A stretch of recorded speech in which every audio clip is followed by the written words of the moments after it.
yang sudah mau mendukung saya dan sudah mau mensupport saya, yang mau ngasih doa kepada saya.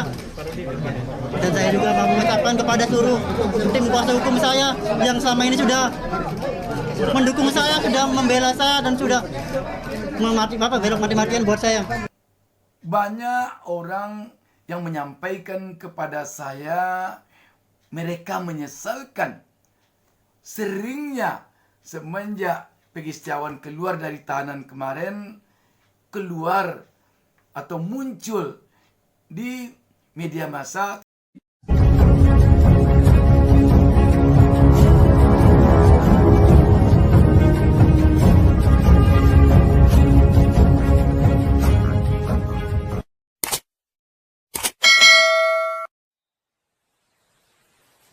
Jangan lupa subscribe.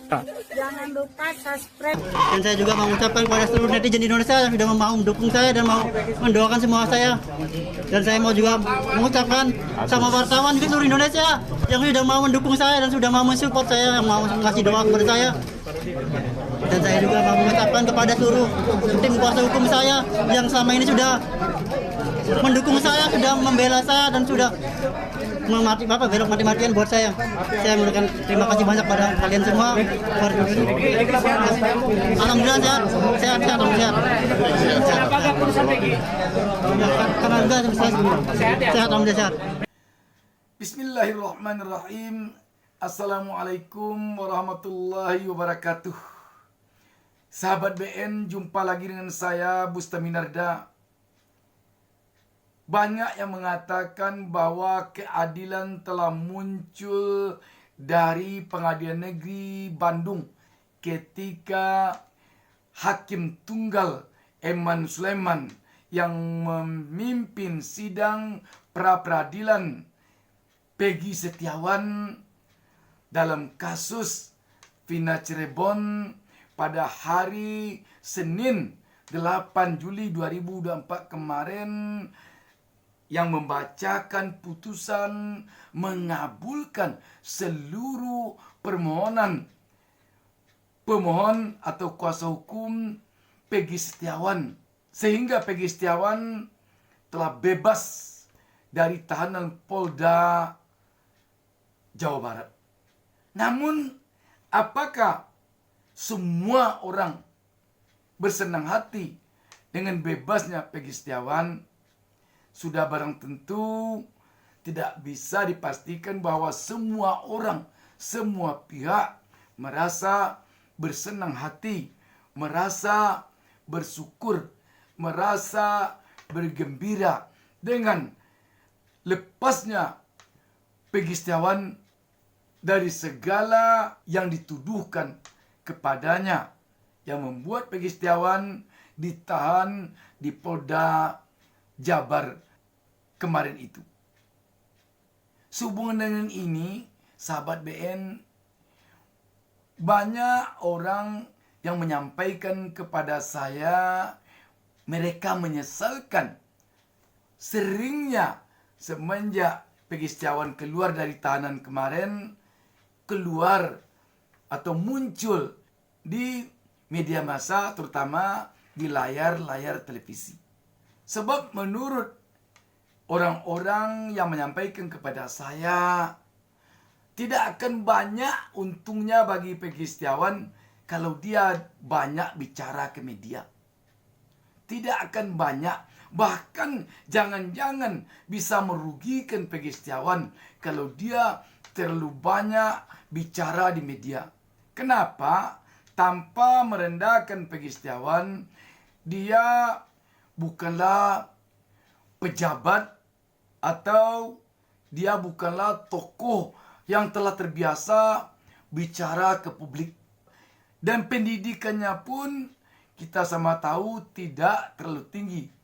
Profesinya pun selama ini bukan sedikit pun merendahkan profesi Peggy, tapi profesinya bukanlah profesi yang membiasakannya selama ini bicara ke publik. Dia bukan berprofesi sebagai juru bicara suatu lembaga pemerintah, suatu organisasi kemasyarakatan, atau suatu partai. Tidak sama sekali. berhubung karena dia baru saja keluar dari tahanan. Yang dikhawatirkan oleh orang-orang yang sayang kepada Peggy Setiawan sekarang ini, jangan-jangan nanti terpeleset mulutnya bicara. Jangan-jangan. Itu yang ditakutkan, yang dicemaskan oleh orang-orang yang bersimpati kepada Peggy Setiawan yang menyampaikan kepada saya. Cemas dia. Apalagi ada dia dalam suatu forum televisi, dia bicara melalui Zoom.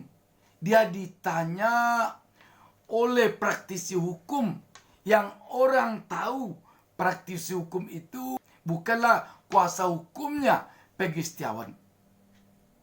Pertanyaannya itu menurut sebagian orang pertanyaan yang bisa menjebak Peggy Setiawan. Dan Peggy Setiawan dinilai oleh orang-orang yang simpati kepadanya bukanlah orang yang ahli diplomasi, bukanlah orang yang terlalu mengerti tentang seluk-beluk berkomunikasi. Apalagi kalau komunikasinya tentang hukum. Mungkin kalau kuasa hukum Peggy telah terbiasa, di sidang telah terbiasa, bicara berdebat tentang hukum telah terbiasa. Tetapi Peggy belum biasa. Kasihan nanti kalau karena dia salah-salah ngomong, dia akan ditangkap kembali. Itu yang ditakutkan oleh orang-orang yang bersimpati kepada Peggy.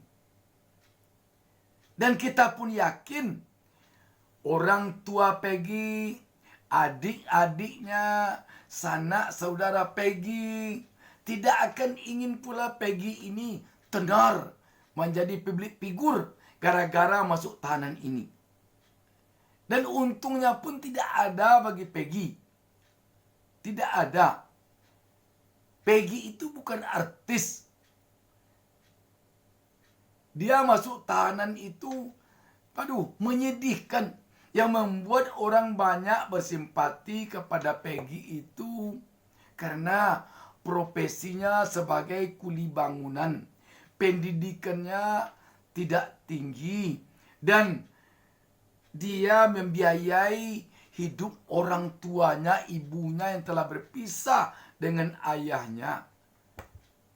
Kadang dia mengirim uang 100.000 satu minggu pulang ke Cirebon dari Bandung ke tempat ibunya. Kadang mengirim uang 200.000. Kadang malah tidak ada karena tidak ada pekerjaan.